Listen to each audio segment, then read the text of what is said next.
காஞ்சனா சூரி அவர்களே,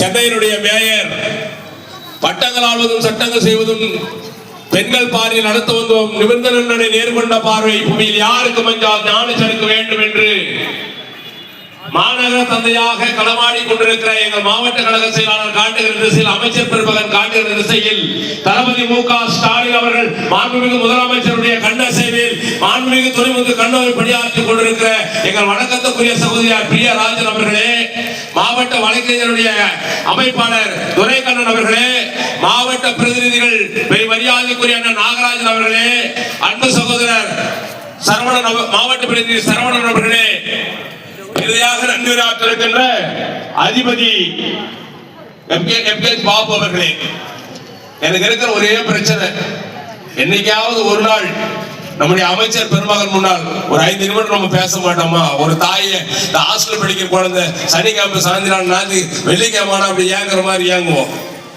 ஏன்னா இந்த மாவட்டத்தில் கூட்டம் நடக்குதான்னா நான் ஒன்னே ஒன்று மட்டும் சொல்லிட்டு செய்திக்கு போக விரும்புறேன். எங்க அண்ணன் ஒருவேளை அரசியல் களத்துக்கு வரவில்லை என்றால் மாண்புமிகு அமைச்சர் பெருமகன், நான் கற்பனை பண்ணி பார்த்தேன், இவர் அமைச்சராக அரசியல் வரவில்லை என்றால் ஒருவேளை சத்தியமா அவர் லெப்டினன்ட் கர்னல் ராணுவத்தில் ஆயிருப்பாரு, மேஜர் ஆயிருப்பாரு, இல்ல படைத்தலைவர் ஆயிருப்பாரு. அப்பேற்பட்ட ராணுவ கட்டு போறது அவர்கிட்ட யாரும் ஏமாத்த முடியாது.